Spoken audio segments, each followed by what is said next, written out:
Daniel cell का setup आप इसमें देख रहे हैं। डैनियल सेल के सेटअप में ये जिंक रॉड जिंक सल्फेट के जली विलेन में रखी है, कॉपर रॉड कॉपर सल्फेट के जली विलेन में रखी है, ये लवण ब्रिज है, ये बाह्य परिपथ के लिए ये तार है, ये बल्ब लगा हुआ है। तो डैनियल सेल में 1.10 वोल्ट ईएमएफ से ये बल्ब जल रहा है।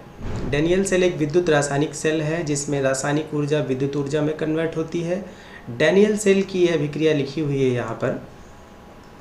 तो डैनियल सेल की अभिक्रिया ये पूर्ण अभिक्रिया है, यानी जिंक आयन में कन्वर्ट होते हैं इस रिएक्शन में, और कॉपर आयन कॉपर में जाते हैं इसमें।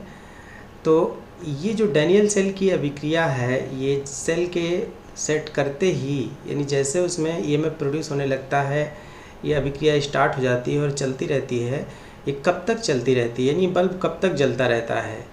जब तक कि रासायनिक अभिक्रिया स्टॉप ना हो जाए। रासायनिक अभिक्रियाएं स्टॉप हो जाती हैं। तो रासायनिक अभिक्रियाएं स्टॉप कब होती हैं? तो पहली चीज़ तो इस डैनियल सेल के लिए नष्ट समीकरण जो हम लिखते हैं, तो इसकी नष्ट समीकरण क्या है? EMF is equal to E0 cell minus 0.059 upon n log zinc ion की सांद्रता अपॉन कॉपर आयन की मोलर सांद्रता। ये मोलर सांद्रता है, बड़े ब्रैकेट में लिखने का मतलब है मोलरता है ये। तो इस बर्तन में, इसमें जो ग्लास बीकर दिख रहा है, इसमें जिंक आयन यानी जिंक सल्फेट जितने मोल प्रति लीटर का विलयन बनाया गया है उसकी सांद्रता ये है, और जितना कॉपर सल्फेट का विलयन बनाया गया है ये कॉपर आयन, इस बड़ा ब्रैकेट लगा के ऐसे हम लिखते हैं मोलर सांद्रता। तो ये जो हमने लिखा अभी ये क्या है? नष्ट समीकरण है।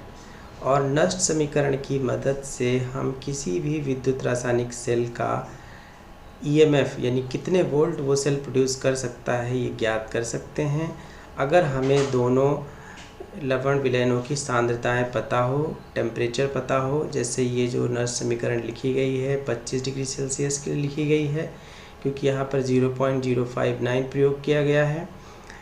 स्मॉल n जो है स्थानांतरित इलेक्ट्रॉनों की संख्या है, तो चूंकि जिंक कॉपर आयन को 2 इलेक्ट्रॉन दे रहा है इसलिए n बराबर 2 है यहाँ पर।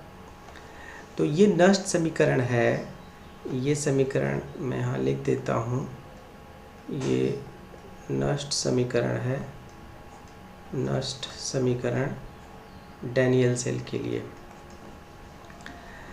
तो अब हमें ये देखना है कि इसका Kc कैसे निकलेगा। जैसे इस अभिक्रिया का साम्य स्थिरांक कैसे निकलेगा? साम्य स्थिरांक क्या होता है, जरा इसे इधर देखते हैं हम। ये कोई अभिक्रिया है A + B that gives C + D। तो इसमें A + B अभिकारक हैं, A और B अभिकारक हैं, C और D उत्पाद हैं, और इसमें कोई भी इसमें से A B C D में से ना तो प्योर ठोस है और ना प्योर द्रव है। तो यहाँ पर जब हम Kc लिखते हैं तो Kc कैसे लिखते हैं? C की सांद्रता, D की सांद्रता मतलब सक्रिय द्रव्यमान यानी मोलर सांद्रता, A और B की सांद्रता। तो अभिकारक हमेशा नीचे आता है बटे में और उत्पाद हमेशा ऊपर जाता है। तो अगर हमें, जैसे ये अभिक्रिया जब स्टार्ट हुई उसके थोड़ी देर बाद साम्यावस्था आई, तो उस समय की सांद्रताएं हैं ये। तो ये वैल्यूज़ हम रख के Kc निकाल सकते हैं। तो इसका मतलब ये हुआ कि हम किसी भी उत्क्रमणीय अभिक्रिया का साम्य स्थिरांक तब निकाल सकते हैं अगर हमें उत्पाद और अभिकारकों के सक्रिय द्रव्यमान यानी उनकी मोलर सांद्रताएं हमें पता हो। तो यहाँ पर जो हम देखते हैं कि इस डैनियल सेल के लिए हम कैसे जो है, यानी ये जो अभिक्रिया है रिडॉक्स अभिक्रिया है, इसके लिए Kc का मान कैसे निकालेंगे। तो इसको पहले मैं मिटा देता हूँ ये, और ये जो डैनियल सेल की अभिक्रिया लिखी गई है ये भी एक रिवर्सिबल अभिक्रिया है, क्योंकि जैसे जैसे समय बीतता है वैसे वैसे बल्ब धीमा होने लगता है, इसका वोल्टेज कम होने लगता है, EMF का मान कम होने लगता है, क्योंकि ये सांद्रताएं जो है ये परिवर्तित होती हैं। और ईएमएफ धीरे धीरे करके क्या हो जाता है, ज़ीरो हो जाता है। तो ईएमएफ ज़ीरो होने की वजह क्या है?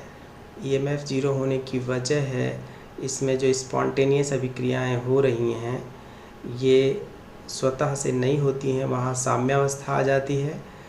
तो जब इस अभिक्रिया में साम्यावस्था आ जाएगी और साम्यावस्था आने की वजह से इसका वोल्टेज ज़ीरो हो जाएगा, तो ईएमएफ हम ज़ीरो लिख देंगे। और ईएमएफ ज़ीरो लिखने का मतलब है ई नॉट सेल तो उतना ही रहेगा, ई नॉट सेल ज़ीरो नहीं होगा। और ये जो है इसको हम ऐसे ही लिख देते हैं लॉग। अब चूँकि इस अभिक्रिया के लिए अगर हम Kc लिखें तो Kc बराबर क्या होगा, जिंक आयन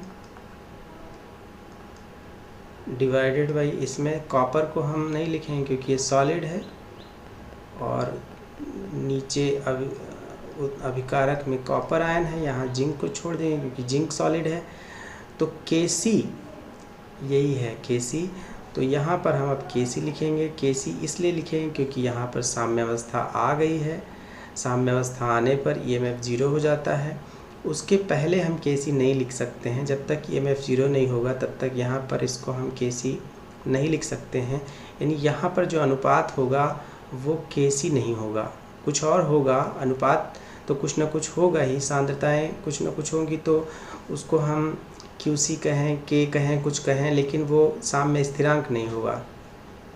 लेकिन जब ये ईएमएफ ज़ीरो हो गया इसका मतलब साम्यावस्था आ गई, फिर यहाँ पर जो वैल्यू है उसको हम Kc कहेंगे। तो इस प्रकार से हम ई नॉट सेल ये टर्म इस तरफ लाते हैं, तो ये हो गया 0.059/n log Kc। और ये जो समीकरण हम देख रहे हैं इसमें ये Kc ही जो है साम्य स्थिरांक है जिसको कि हम ज्ञात करना चाह रहे थे। तो अगर हमें ई नॉट सेल का मान पता है तो हम Kc ज्ञात कर सकते हैं। ई नॉट सेल कैसे निकाला जाता है ये पहले भी हम बता चुके हैं कि ई नॉट सेल ज्ञात करने के लिए E naught cathode minus E naught anode के मान, इनके जो मान हैं, यानी कैथोड का काम कौन कर रहा है, कॉपर कर रहा है, यहाँ पर कॉपर वाला इलेक्ट्रोड। एनोड का काम कौन कर रहा है, जिंक वाला। तो ये मान हम कहाँ से देखेंगे, ये मान हम देखेंगे टेबल से। विद्युत रासायनिक श्रेणी की जो तालिका दी रहती है वहाँ से मान देख के ई नॉट सेल निकालेंगे। तो ई नॉट सेल ज़ीरो नहीं होगा क्योंकि ये मान नहीं चेंज होंगे। तो ये मान हम यहाँ इस मान से हम Kc ज्ञात कर सकते हैं। अगर ये हमें पता है, ई नॉट सेल हमें पता है, क्योंकि ये दिया रहता है इसलिए इसको निकाल सकते हैं ई नॉट सेल। और अगर इसको यहाँ रखेंगे तो ये सब सारे टर्म पक्षांतर करके Kc इसमें ज्ञात कर लेंगे। तो इस प्रकार किसी भी विद्युत रासायनिक सेल का, जैसे मैंने डैनियल सेल से समझाया, इस सूत्र का प्रयोग करके हम Kc निकाल लेंगे।